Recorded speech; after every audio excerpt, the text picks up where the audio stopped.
주님 다시 배울 날이 날로 다가와 무거운 짐 주께 맡겨 어슬 알고 멀잖네.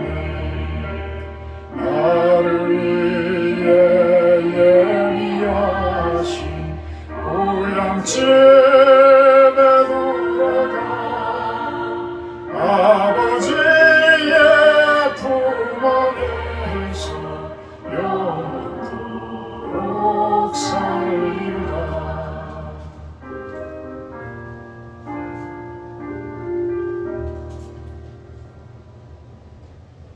찬송 한 장 더 하시고 예배 시작하도록 합니다. 찬송가 308장입니다. 308장 내 평생 살아온 길.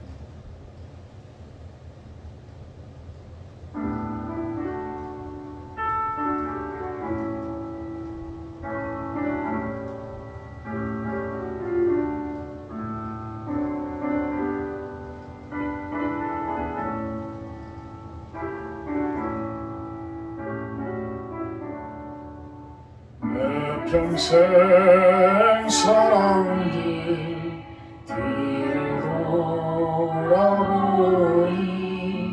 걸음마다 자국마다 모두 죄뿐입니다. 우리 죄를 사하신 주의 은혜 크시네.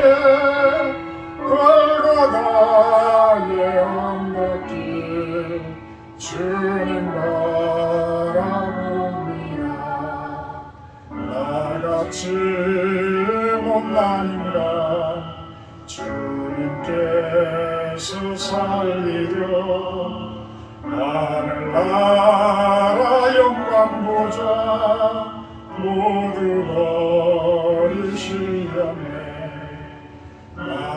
낮은 세상에 사랑 영상 입으신 하나님의 큰 사랑 어디에나 견주리.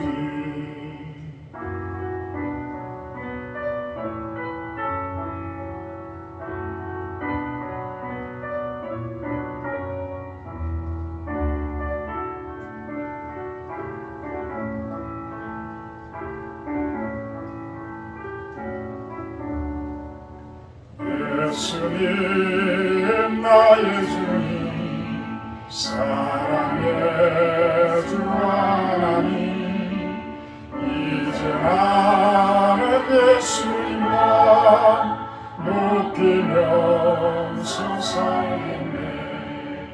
나의 남은 인생을 주와 동행하면서 주님 사랑 전하며 말씀 따라 살겠네.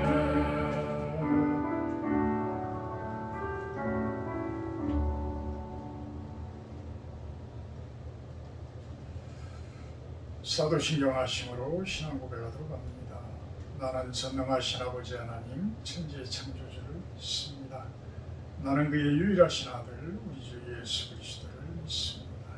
그는 성령으로 잉태되어 동정녀 마리아에게서 나시고 본디오 빌라도에게 고난을 받아 십자가에 못 박혀 죽으시고 장사된 지 사흘 만에 죽은 자 가운데서 다시 살아나셨으며 하늘에 오르시어 전능하신 아버지 하나님 우편에 앉아 계시다가 거기로부터 살아있는 자와 천자를 심판하러 오십니다. 나는 성령을 믿으며 거룩한 공교회와 성도교제와 죄를 용서받는 것과 몸의 부활과 영생을 믿습니다. 아멘. 찬송가 8장으로 찬양을 드립니다.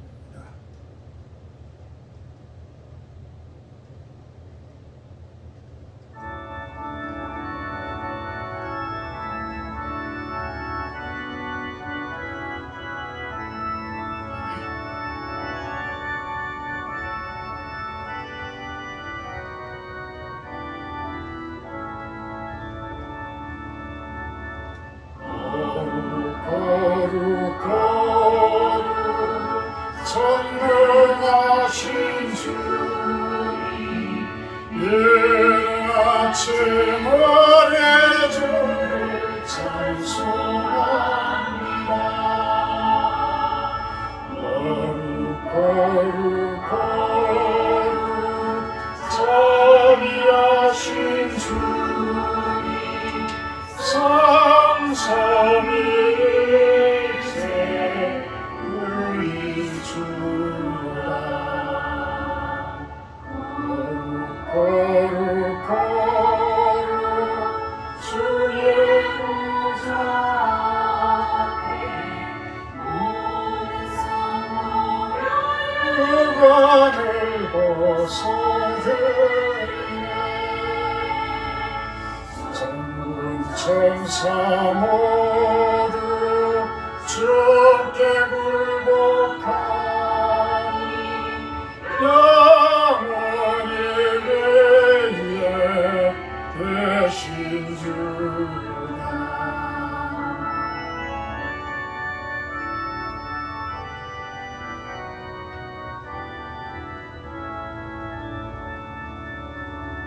거룩 거룩 거룩 주의 빛난 영광 모든 죄인 눈아두어 볼 수 없도다.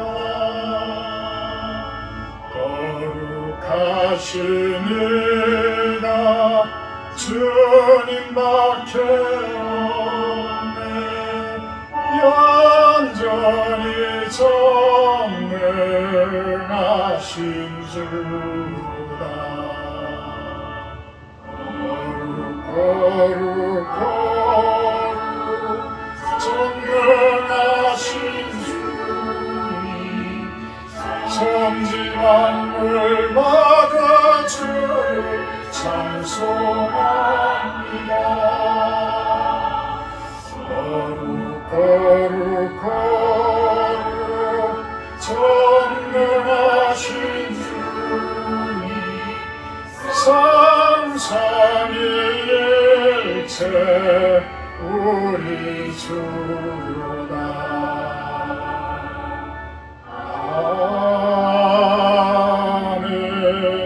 아멘.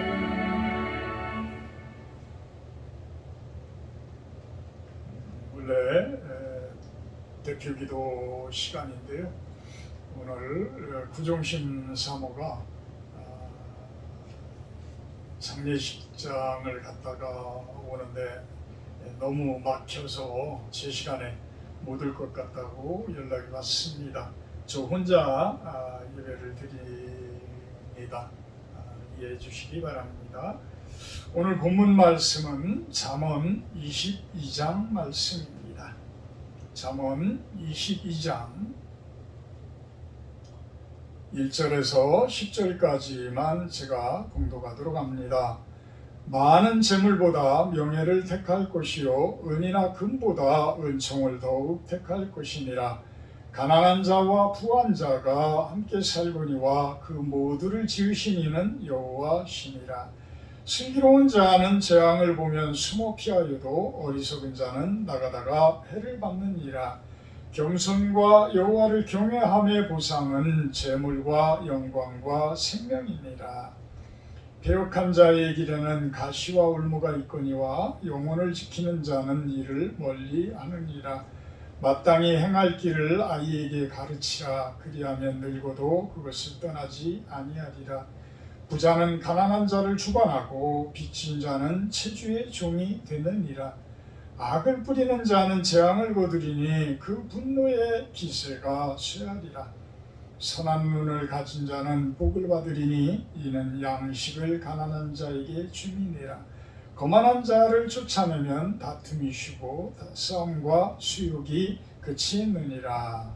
아멘. 오늘 말씀 제목은 은총을 택하세요 이렇게 한번 정해봤습니다. 은총을 택하세요. 1절에 보면 많은 재물보다 명예를 택할 것이요 은이나 금보다 은총을 더욱 택할 것이다 이렇게 이야기를 합니다. 재물보다 명예가 나은 것이고 은이나 금보다는 하나님의 은총이 진정으로 소중한 것이다, 이렇게 이야기를 합니다. 그러면서 2절에 보면 가난한 자와 부한 자가 함께 살거니와 그 모두를 지으신 이는 여호와시니라.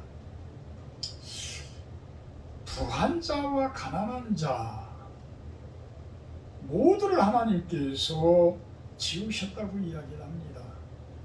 그러면 과연 어떤 것이 선이고 어떤 것이 악이고 어떤 것이 의이고 어떤 것이 불의일까요? 부한 것이 꼭 의이고 정의고 그것이 꼭 하나님의 은혜일까요? 아니면 가난한 것이 참된 의의가 될 수 있고 또 불의의 모습이냐? 그렇지만 않은 거라. 그렇지만 않은 것이다. 아마도 은총대로 사는 자들이 가장 부요한 삶의 모습이 아닐까라는 생각을 해봅니다. 그래서 지금 은총을 더욱 택할 것이다. 은총을 더욱더 바라라. 은이나 금보다 재물이나 명예보다도 하나님의 은총을 더욱 바라라. 이런 말씀을 하고 있는 것 아닌가 생각을 해봅니다. 제가 참 양봉을 이제 깊이 하다 보니까 양봉 이야기를 많이 할 수가 없어요. 거의 제 생활에 목회 다음으로 중요한 일과 중에 하나가 이 양봉이기 때문에 그 이야기를 하지 않을 수가 없습니다. 작년도 꿀이 많이 나오지 않고 올해도 날씨 때문에 그렇게 꿀이 많이 나오지를 않는다고 그러는데, 좀 전에도 이 앞에서 이제 양봉하시는 분과 이야기를 나눴어요. 어떤 분은 봉분을 400통을 가지고서도 밤꿀을 하나도 못 땄다고 합니다. 하나도 못 땄다. 거의 못 땄다. 참 들어가는 돈은 한 통에 거의 1년에 7만 원씩이 들어간다고 합니다. 그러면 400통이면은 거의 3천만 원 정도가 들어가는데, 과연 그렇게 많은 것을 가지고 계신 분들은 손해를 더 크게 보는 거죠. 저 같은 경우에는 지금 2년째 하고 있지만 계속해서 저는 이제 계속 돈을 투자를 해야 되는 상황이라서 아무리 안 들어간다고 하더라도 돈 1,000만 원은 들어간 것 같은데, 그 부분을 매출을 못 올리니까, 그만큼도 매출을 못 올리니까 참 그 의욕이 좀 이렇게 많이 떨어져 있는 상태예요. 초봄에는 쳐다보기만 해도 배가 부를 정도로 그렇게 씩씩하게 벌들이 잘 자라주고 그랬었는데, 막상 꿀을 따는 시기가 되니까 이렇게 완전히 슬로마가 돼버리는 상황이라서 과연 그 부분을 어떻게 받아들일까 그러면서 기도를 하면서 참 생각난 것이 사도 바울이 빌립보서에서 그런 이야기를 합니다. 우리 한번 보도록 합니다. 빌립보서 4장 11절에서 13절 말씀입니다. 빌립보서 4장 11절에서 13절 제가 봉독을 합니다. 내가 궁핍함으로 말하는 것이 아니니라. 어떠한 형편에든지 나는 자족하기를 배웠노니 나는 비천에 처할 줄도 알고 풍부에 처할 줄도 알아. 모든 일 곧 배부름과 배고픔과 풍부와 궁핍에도 처할 줄 아는 일체의 비결을 배웠노라. 내게 능력 주시는 자 안에서 내가 모든 것을 할 수 있느니라. 여러분들은 과연 이 사도 바울의 이 말씀을 이해가 가십니까? 이해가 가시는 분이면 참 세상 삶에 대한 어찌 보면 거의 삶을 통달하신 모습, 이렇게 정의를 내릴 수가 있을 것 같습니다. 참 그 모습, 그 말씀이 산에서 이렇게 기도를 하면서 위로가 되는 거예요. 궁핍에 처할 줄도 알고 부할 줄도 알고 어떤 비천에 처할 줄도 알고 풍부에 처할 줄도 알고 배부름과 배고픔과 풍부와 궁핍에 처할 줄 아는 일체의 비결을 배웠다. 이 말씀은 사도 바울은 수도 없이 많은 고난을 겪었습니다. 매도 수도 없이 많이 맞고 감옥에도 수도 없이 가서 갇히게 되고 이런 모습입니다. 그래서 에베소서, 골로새서, 빌립보서, 빌레몬서 이 네 개의 서신은 옥중 서신이에요. 감옥에서 이렇게 쓴 겁니다. 그러면서 그 감옥 속에서 이 말씀을 이야기할 수 있을 정도라면 얼마나 그분은 참 삶에 대해서, 하나님의 뜻에 대해서 통달하신 분일까. 그러니까 이분은 감옥에 계시면서도 풍부에 처할 줄을 아는 거예요. 부요함을 누리면서 지낼 수 있었던 분이신 거예요. 아무리 삶이 어렵고 힘들고 우리들을 좌절하게 만들게 하더라도 우리가 하나님의 은총을 붙들고 있고 하나님의 은혜 가운데서 산다고 한다 그러면 우리는 그 어려움이 아닌 거예요. 반대로요. 여러분들이 수도 없이 많은 물질을 가지고 있으면서도요, 하나님의 은총을 모르고 하나님의 은혜를 모르고 산다면, 하나님의 사랑을 모르고 산다면 참된 부요함이 그분들에게는 없습니다. 이거는 100%예요. 그분들의 마음 한쪽 한 구석에는 항상 가난함이 있어요. 빈부에 처해 있는 그 모습들이 있어요. 그래서 마약을 하고, 그래서 술을 하고, 섹스를 하고, 그래서 자살을 합니다.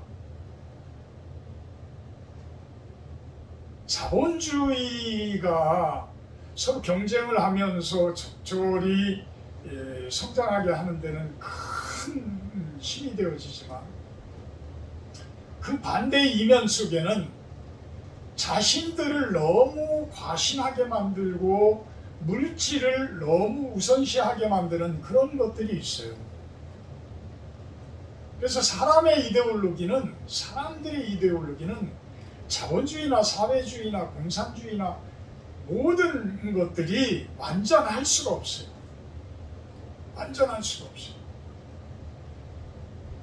가장 바르게 살고, 가장 풍요롭게 살고, 가장 부유하게 살 수 있는 것은 하나님의 은총 안에 사는 것입니다.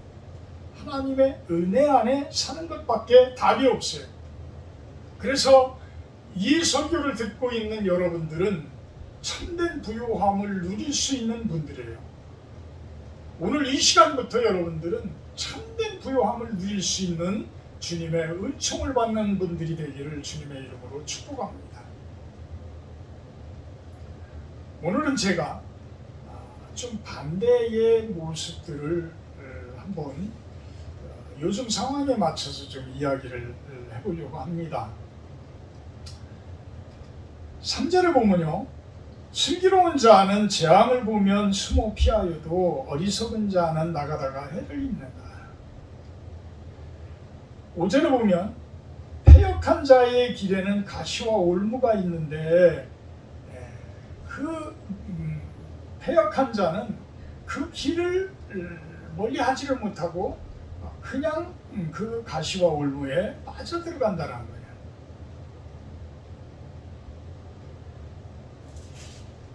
(14절을) 보면요, 잠언 22장 14절에 보면 음녀의 입은 깊은 함정이라 여호와의 노를 당한 자는 거기에 빠지리라.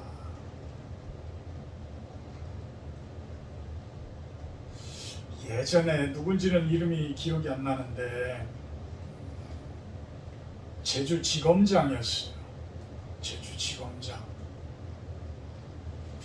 이 사람은 아마도 너무 똑똑해서 너무 법에 이렇게 치우치다 보니까 그 스트레스를 이상한 쪽으로 풀었어요. 술을 먹고 홀라당 먹고 제주 시내를 뛰어다니고 나중에 잡아서 그 사람 신분을 밝혀보니까 제주지검장이었어요. 검사장, 제주 지방검찰청 검사장. 어마어마하죠? 요즘에 검찰총장 출신의 대통령 후보 되시는 분의 엑스파일 때문에 참 많이도 이야기들이 나옵니다. 저는 엑스파일 그래서 무엇일까 참 궁금도 많이 했었는데 그 전부터 이제 잠깐씩은 그분의 장모님에 대해서 이야기들이 나왔었는데 언뜻 이제 그런 이야기들만 나와서 과연 무슨 내용일까? 또 홍준표 그 대선 출마 선언하는 그 의원님 같은 경우에는 대단하신 분이잖아요. 대단하신 분이에요. 그분이 참 탐탁치 않게 이야기를 하고 그렇게 하자가 많은 분이 과연 대통령 후보자가 될 수 있을까라는 이야기를 하는데 과연 얼마나 많은 하자들이 있길래 저런 이야기들을 할까? 저런 이야기들을 할까? 저는 우연찮게 참 네이버 검색을 하다가 그 엑스파일이라는 부분에 대해서 이렇게 쭉 이야기하는 기사를 제가 보고서 너무 놀랐어요. 너무 놀랐어. 야, 그 똑똑하고 검찰총장까지 하시는 그런 분들도 이런 허점들이 있나? 하긴 뭐 법무부 장관을 했던 조국 같은 분도 그분 와이프 되시는 분이 감옥에 계시는 거 보면 아무리 똑똑해도 참 잘못들은 다 하고 있다. 잘못들은 다 하고 있구나. 참 성경에서 이야기하는 지혜로운 자, 겸손한 자, 슬기로운 자 그런 모습들은 똑똑한 거하고는 좀 틀린가 보다. 명석한 두뇌를 가지고 많이 배우고 참으로 우리가 감당하지 못할 정도로 똑똑하신 분들, 나는 그런 분들은 다 슬기로운 분들인 줄 알았어요. 검사 출신이고 다 법무부 장관이고 정치하고 이런 분들은 다 슬기로우신 분들인 줄 알았어요. 지혜로운 분들인 줄 알았어요. 근데 그게 아니더라고요. 그게 아니에요. 이게 과연 이제 청문회나 뭐에서 검증 단계에 들어가서 이야기가 나오기 시작하면 참 걷잡을 수 없을 것 같아요. 믿지 않을 수 없을 것 같아요. 이게 사실이라면 간단하게 이야기하면 영부인 되실 분의 자격이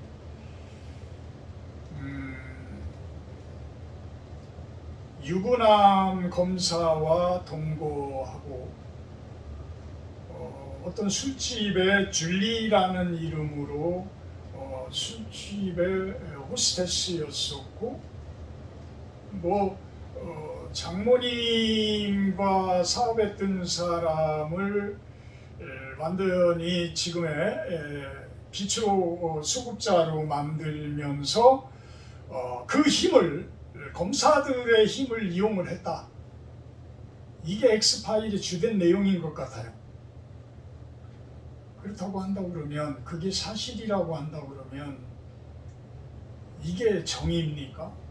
이게 공의입니까?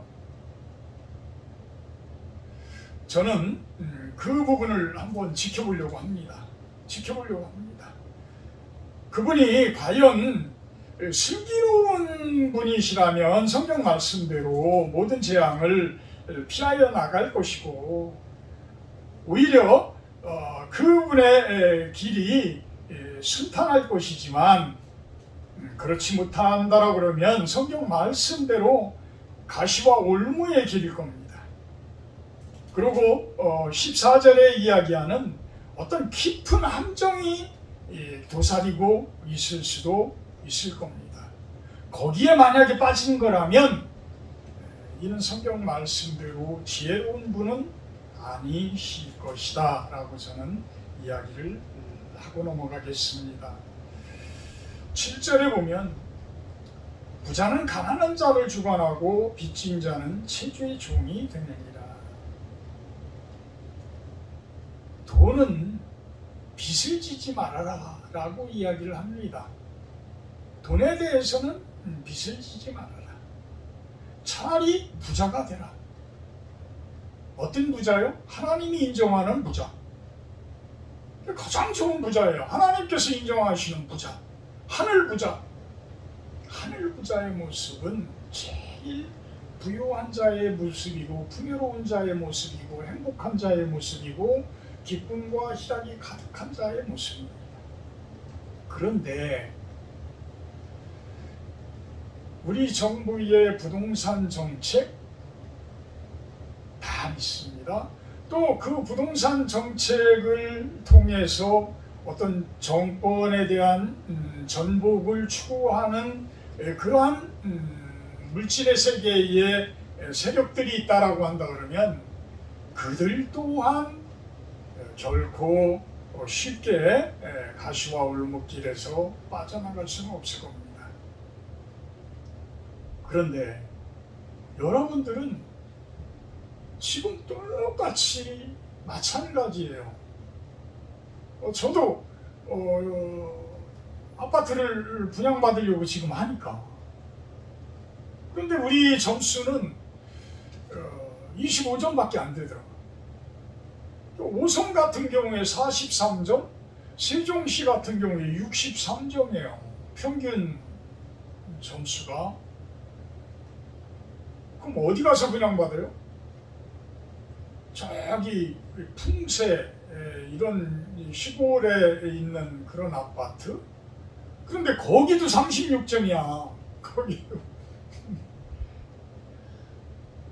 건설회사들은 지금 룰루랄라 할 겁니다. 예전에 제가 아파트 부지를 찾아서 수도 없이 시행을 해보려고 서울에 있을 때 그렇게 많이 다녀봤기 때문에 제가 압니다. 그 많은 땅들을 찾아서 다녀봤기 때문에 알아요. 주택보급률과의 관계, 또 분양성에 대한 많은 것들을 공부를 하고 그만큼 분석을 해봤어요. 지금 서울을 제외하고는 전 국토가 주택보급률이 100%가 넘어요. 그러면 그중에는 전세 사는 사람들이 있고 월세 사는 사람들이 있어요. 그럼 어떻게 보급률이 100%가 넘어요? 그 나머지들은 누가 가지고 있어요? 돈 있는 사람들이 몇 채씩 가지고 있다라는 거예요.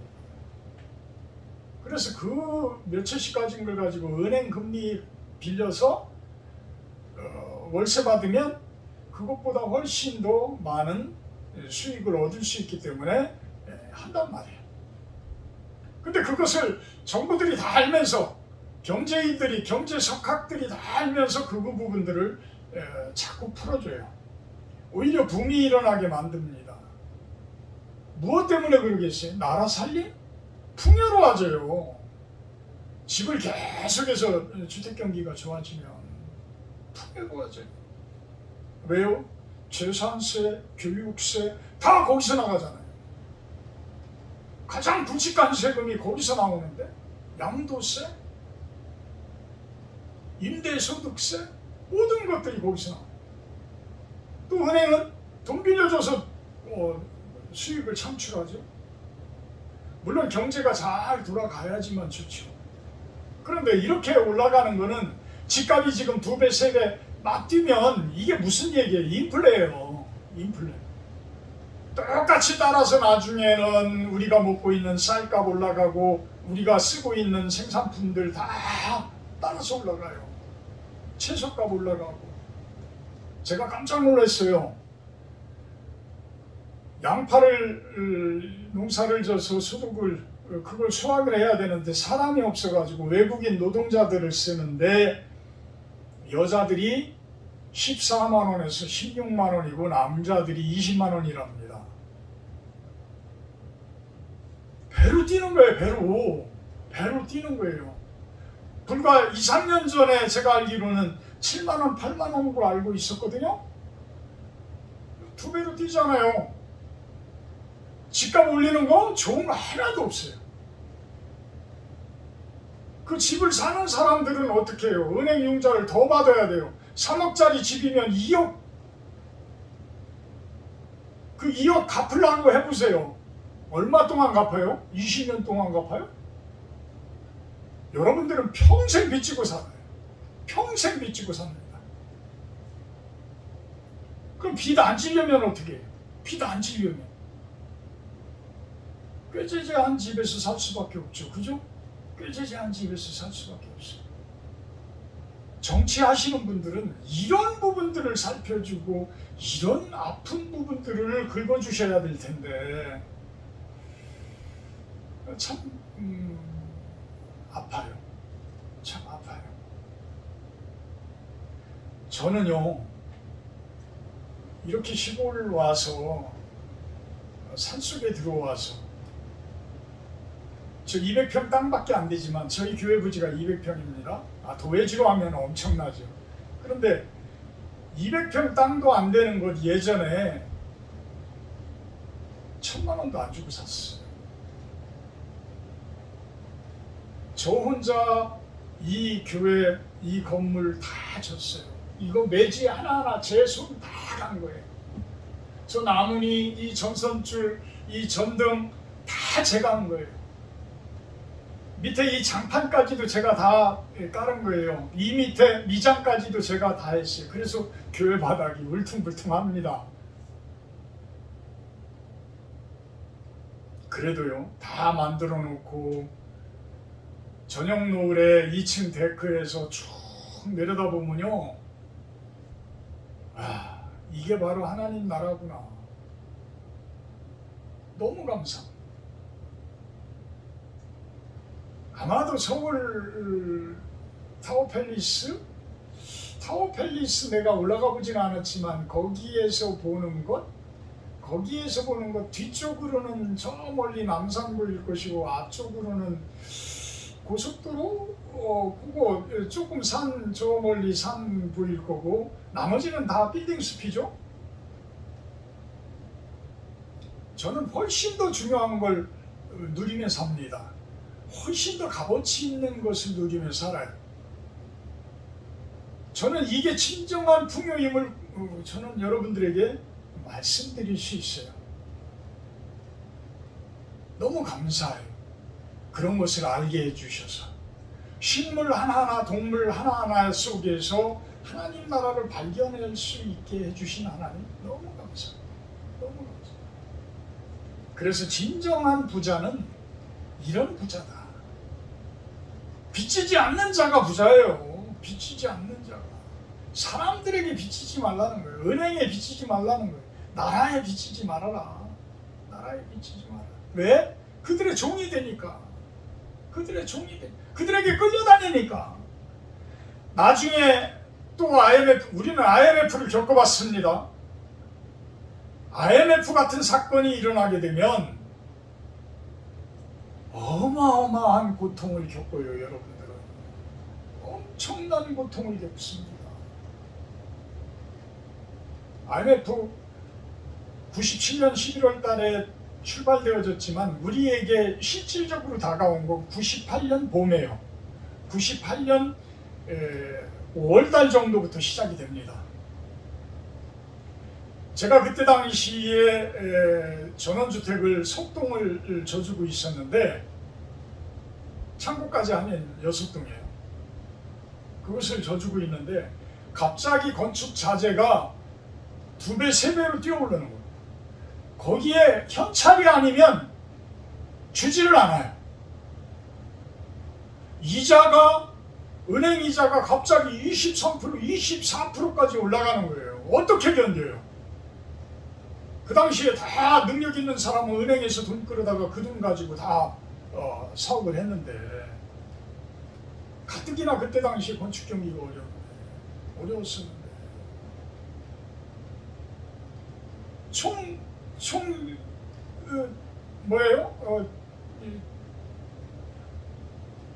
그 수주받은 금액이 5억이었다라고 한다고 그러면 그거를 IMF가 와가지고는 얼마로 마무리를 해야 되니 15억에 마무리를 해야 되는 거예요. 그러면 거기만 이게 걸려 있습니까? 나머지 것들도 줄줄이 사탕으로 걸려 있죠. 하나가 싹 쓰러지면요, 쫙 쫓아서 쫓아와요. 다 엮여 있기 때문에.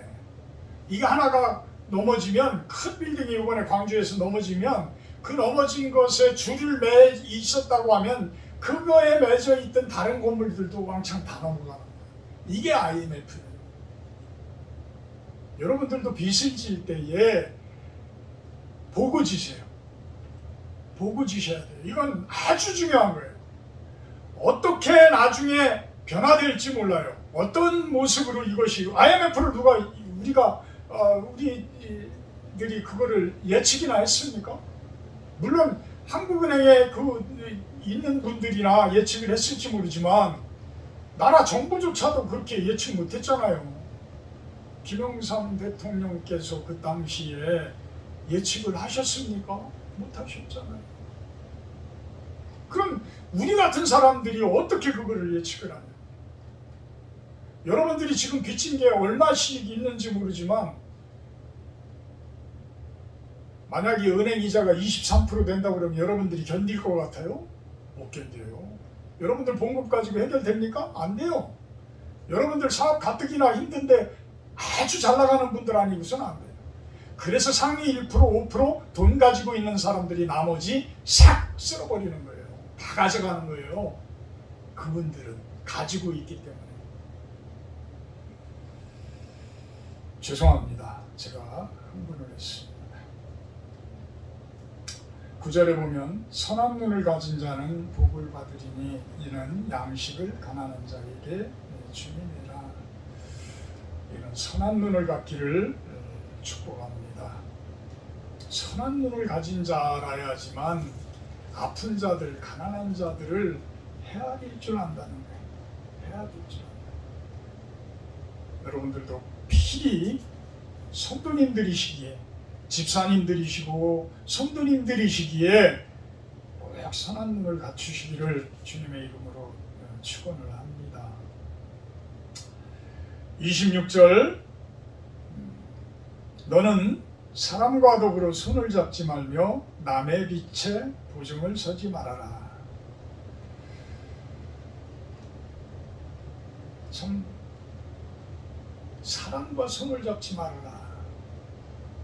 근데 우리는 참 동업을 통해서 어떤 집단적인 어떤 이득을 통해서 뭉칩니다. 하나가 됩니다.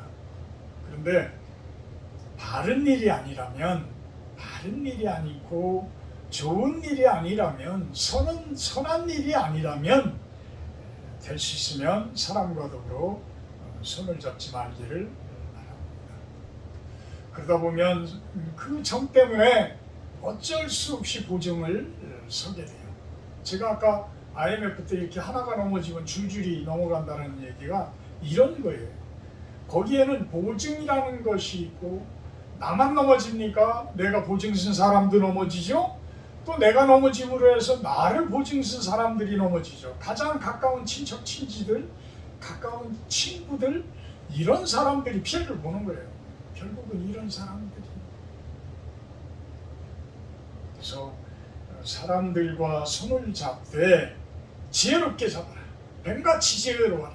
뱀같이 지혜로워라. 대신 비둘기처럼 순결한 마음을 가지고 살아라. 이런 이야기를 예수님께서 하지 않았나라고 생각을 해봅니다. 사랑의 하나님, 감사합니다. 세상적인 부분들을 볼 때에 하나님의 말씀과 하나님의 뜻에